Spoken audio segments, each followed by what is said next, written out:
Untuk calon-calon gubernur kepala daerah di Jawa utamanya, tidak hanya PKB, tapi partai-partai lain pun juga belum memutuskan secara resmi kecuali Jawa Timur.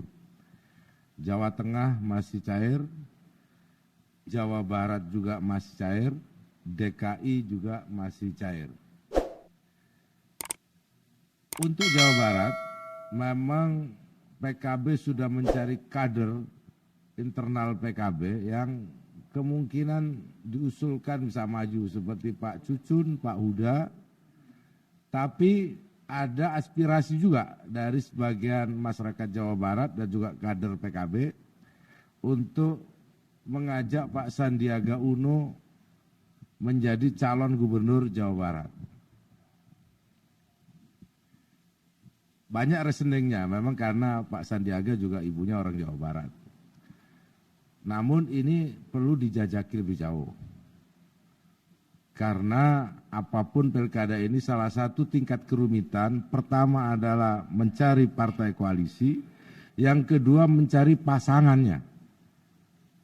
Gitu. Jadi di Jawa Barat hampir PKB, saya dapat info melakukan pendekatan juga dengan PKS, itu cukup untuk koalisi, tapi nanti siapa pasangannya? Kalau misalkan Pak Sandiaga bersama dengan siapa misalnya? Ini juga rumit, seperti yang terjadi di DKI. Ketika PKB, DPW PKB DKI mengusulkan Pak Anies Baswedan, kemudian ditangkap oleh PKS. Wakilnya PKS kira-kira begitu. Dan seakan-akan Pak Anies ini adalah calon gubernur dari PKB.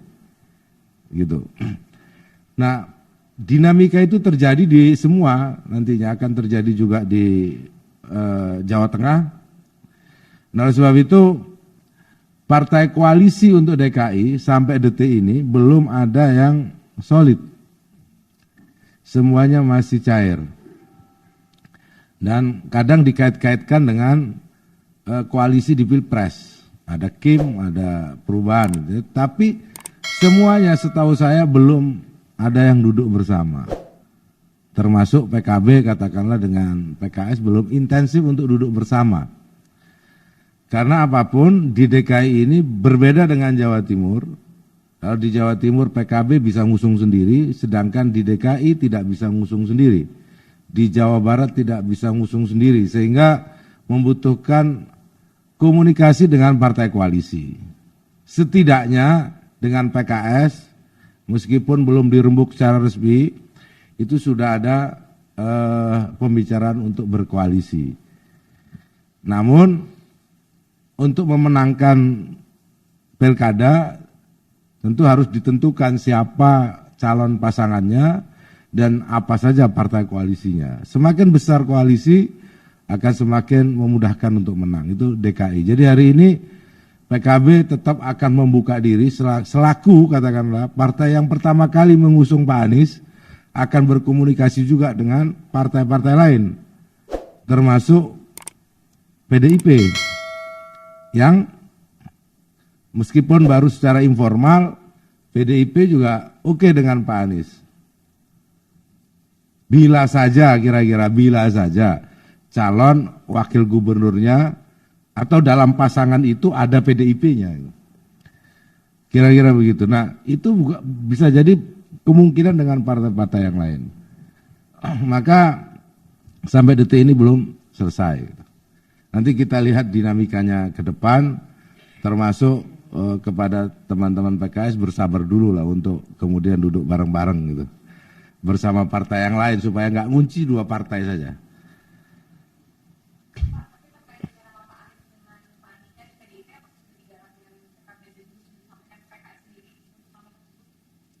Belum, ini baru tingkat informal. Belum pada tahapan yang resmi. Baru komunikasi yang dibangun secara informal. Artinya, seperti yang ditunjukkan di media, memang PDIP ngelirik juga Pak Anies, kira-kira begitu. Nah, semuanya kan calon, kalau semua partai saya yakin punya kader yang mau dimajukan, tetapi kader belum tentu punya elektoral. Saya pun mau itu maju DKI, tapi elektoral saya kan juga harus ditanyakan. Ya Pak Tatang. Iya itu tuh yang saya maksud. Jadi ada tokoh yang memang semua partai punya. Sebut yang misalkan Pak Andika atau yang lain kan masyarakat juga akan melihat elektoralnya. Soalnya sering ditanya, apakah Pak Anies harus didampingi oleh kader PKB? Ya maunya dari kader PKB. Maunya, tapi apa partai lain mau? Begitu. Apakah ada kader PKB? Banyak. Banyak kader. Tapi apakah punya elektoral? Itu juga soal gitu. Jadi saya pikir itu. Jadi kalau nggak ada lagi cukup. Masih.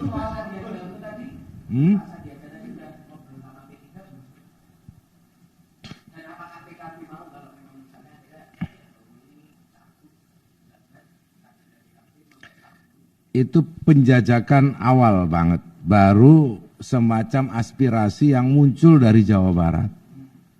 Nah ini perlu dicek apakah Pak Sandiaga mau atau tidak.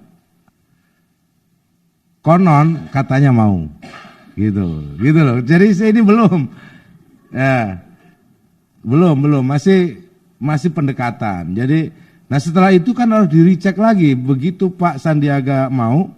Kan Pak Sandiaga juga ada upaya untuk menaikkan elektoral. Apakah Pak Sandiaga memiliki elektoral yang cukup untuk bertanding di Jawa Barat? Yang kedua baru ditanya, melawan siapa? Dengan siapa? Dengan kalau Pak RK ke DKI kan gitu, berarti yang lain di sana. Tapi kalau di sana ada Pak RK, mungkin sulit Pak Sandiaga untuk ngejar elektoralnya Pak Ridwan Kamil di Jawa Barat. Ya. Bisa mengusung sendiri gitu. Nah kemudian kan kemarin juga Kiai Marzuki masih gantung lah ibaratnya, belum oke, belum enggak gitu kan. Itu yang pertama, apakah PKB betul mengusung Kiai Marzuki? Itu yang pertama. Yang kedua, kemudian di Jakarta heboh PDI dengan PKB mau koalisi. Kemudian dikaitkan juga dengan Jawa Timur. Ini kan namanya Bu Risma juga kan masih hangat gitu ya Gus. Yeah. Apakah komunikasi ini juga bersinggungan dengan Jawa Timur juga Gus? Secara langsung tidak, jadi semuanya masih dinamis, cuman berbeda posisi PKB di DKI dan di Jawa Timur. Di Jawa Timur PKB tanpa koalisi pun kalau menemukan pasangan yang cocok sudah bisa diumumkan. Tapi untuk menang kan perlu teman koalisi. Gitu. Kalau PKB di Jawa Timur berkoalisi dengan PDIP hampir separuh sebenarnya kekuatan di Jawa Timur. Tapi tidak cukup itu, siapa figurnya? Nah ini yang masih kita cek Pak, datang dari dicek, ada Kiai Marzuki, ada Bu siapa yang disambung-sambungkan, masih pada tahap menjajaki kemungkinan pasangan, tapi belum ada kesimpulan akhir, baru tahap awal.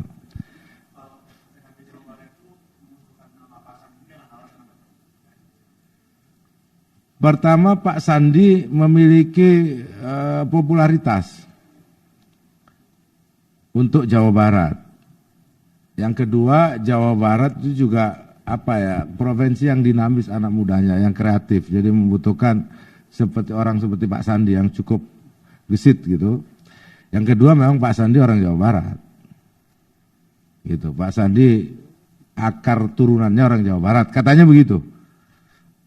Jadi memungkinkan dibanding tokoh-tokoh yang lain Pak Sandi juga memiliki elektoral di Jawa Barat. Tapi sekali lagi itu bukan hasil survei, itu baru hasil pengamatan. Karena nanti mungkin 2 minggu lagi atau 1 minggu lagi kalau dilakukan survei di Jawa Barat, maka akan disebutkan berapa angkanya Pak Sandi di Jawa Barat. Jadi baru setingkat itu.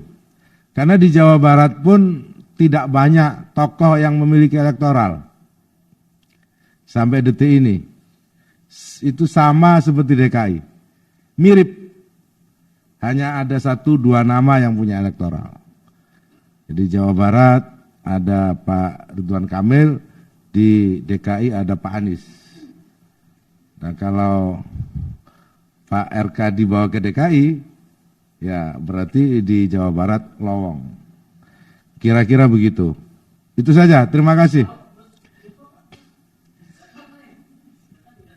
Iya, Gus Yusuf memang didorong oleh PKB untuk maju di Pilgub Jawa Tengah. Tapi apakah di gubernur, apakah di wakil gubernur, itu nanti pasti akan diputuskan bersama partai koalisi. Setidaknya di Jawa Tengah, PKB memiliki kader yang cukup unggul, yang selain populer juga punya elektoral namanya Gus Yusuf, gitu, Yusuf Hudori. Jadi lebih mudah sebenarnya mengkomunikasikannya nanti. Tapi petanya sampai detik ini juga belum mengkristal.